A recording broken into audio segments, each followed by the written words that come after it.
Hey there, I'm Kat, and this is Brews and Reviews.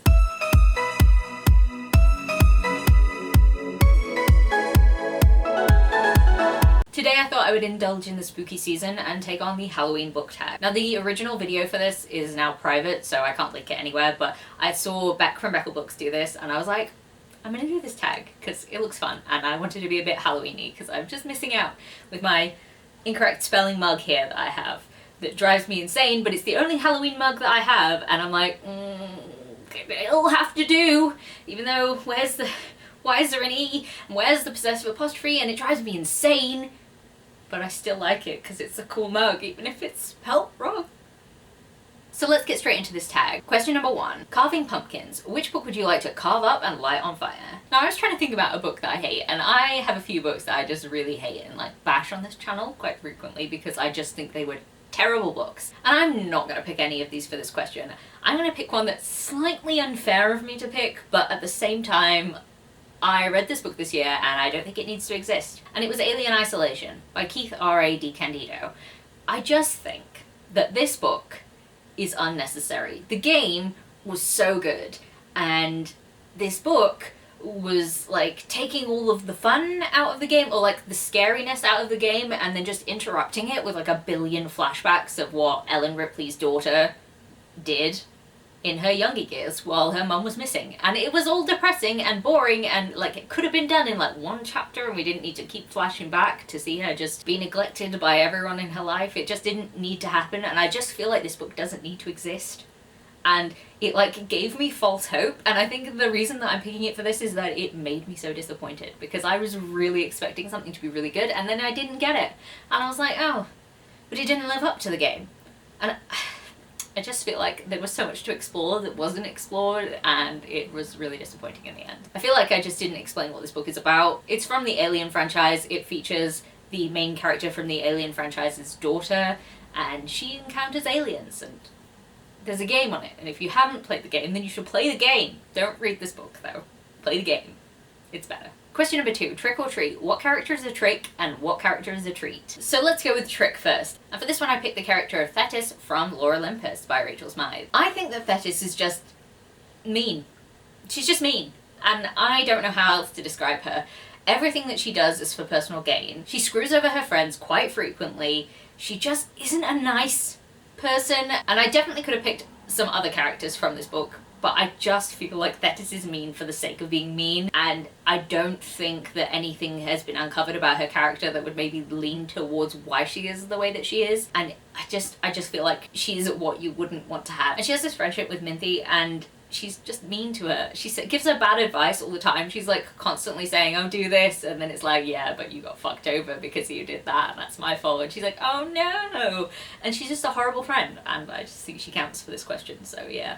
Thetis. And for a character that's a treat, I decided to stick on the graphic novel theme, and I picked Darcy from Heartstopper by Alice Oseman. I just really smile every time Darcy is on the page. The things that she comes out with just make me happy, and I like Darcy a lot, and I just wish there was more Darcy. Also, please take this opportunity to yell at me in the comments for not having watched Heartstopper Season 3 yet, because I really should get to that, and I don't know why I haven't yet, but like, yell at me about it, please. Question number 3, candy corn. What book is always sweet? And for this one, I really struggled to come up with an answer because I don't really read any sweet books. I find that a lot of the romance that I read isn't even sweet. I feel like it's a lot darker, so I've picked like a really random thing from a book that I'm going to classify as sweet and something that I really loved about a book.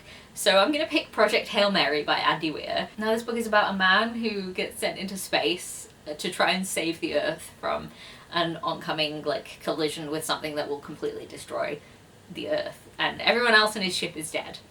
And it sounds very depressing right now, but there is an encounter with another character that I just think is so sweet. The relationship that they build, like, I don't want to go into too much detail because it is a bit spoilery, so I just want to say the relationship between the main character and this other character I would classify as really sweet, and I loved it, and it makes me want to reread the book because everything about it was just like, oh, I love them, you know?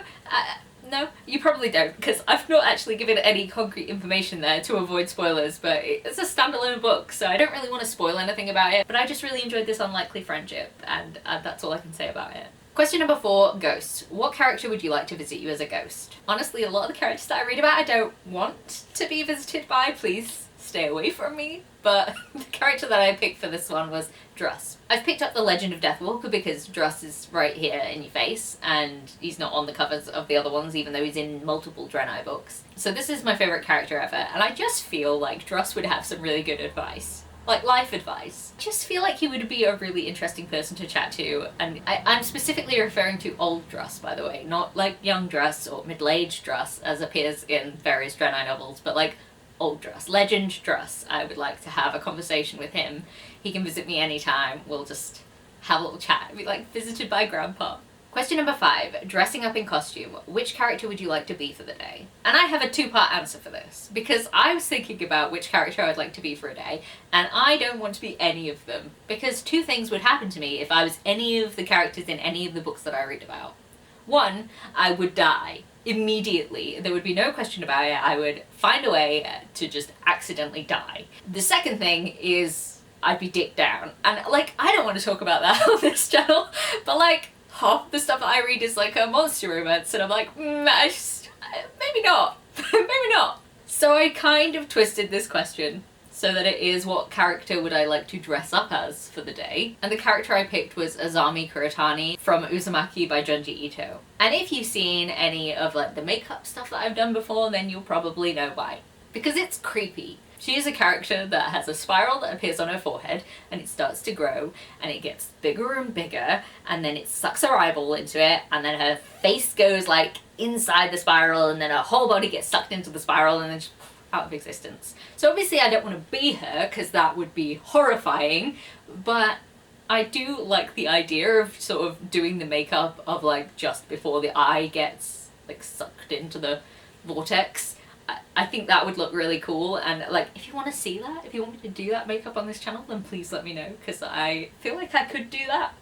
But also I only want to do it if you guys actually want to watch it, so you know, let me know. So question number 6, I have altered a little bit because the original tag had a reference to the series that we don't name anymore. So I have changed this question to what is your favourite magical moment? And then I realised that there's just so many magical moments that are so good, and nothing was coming to mind without like being extremely spoilery. So I'm gonna veer off of books for this question and just say that I am absolutely adoring everything that is happening in Agatha All Along. If you're not watching that show, then you really should be watching that show, because it's so good.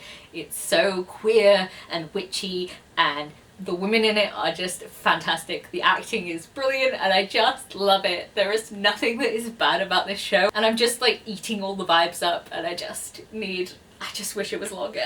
I'm so sad that it's gonna end soon and that's gonna be it, and I'm just gonna have like a whole Agatha shaped hole in my life. It's my recent obsession, and I can't stop singing Down the Witch's Road. Every single version of that just get in my ear holes. So anyway, if you're not watching it, you should be watching it. It is my favourite magical thing that is happening right now. And finally, question 7, Blood and Gore. What is a book that is so creepy that you had to put it down for a second? And for this one, I'm going to pick the only book that I've had to sort of put down and just take like a little break from this year, and that was In the Miso Soup by Ryu Murakami. This book is mostly kind of a normal exploration of the Japanese red light district, about a guy who is like a tour guide for the red light district, and he gets this American guy as this customer, and the guy is weird. The guy is like off, and there's things about him that don't really add up, and the tour guide starts to get really suspicious, and then it sort of culminates in like 15 pages of like, what the fuck is happening right now?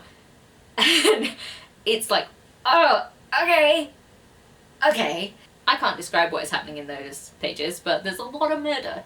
A lot of gross murdery things that just are like mean. And when I was reading this book, I had just been sort of milling along with the plot, because there were a lot of like long rambly speeches about nothing, and they were obviously supposed to like lull you into this weird sense of the American guy being strange. And then that happened, and I was like, hang on a second, I'll just put this down for a sec, because like the left turn that took to just get there, and then I needed a break. I needed a break. So I put it down, and then I picked it up about half an hour later, and then just carried on with the book, and it was fine. But like there was like just that one section that just made me need to have a break. I don't know if I'd necessarily recommend this book because I only rated it 3 out of 5 stars because it was really boring at times, and the rambly speeches that just went on forever, which is not really for me, but I feel like it is saying some things that I didn't really understand because I don't know too much about Japanese culture, in the sense that a lot of the things that were being commented on were relevant to that. Like I've since watched other people's reviews where they've like gone into detail about that, and it's much more interesting like what they're saying and what I was reading. But I don't know, I needed to put it down for a bit, so I did. And there we have it, that's the end of the Halloween book tag. I hope you enjoyed my answers for this. Let me know if you want me to do that Uzumaki makeup thing, because I've got nothing better to do, so why not? And if you've made it this far into the video and you've got nothing else to say but you want to let me know you're here, then please leave me a pumpkin emoji. And if you like this video, please leave a like, comment, subscribe, and I'll see you in the next one. Bye!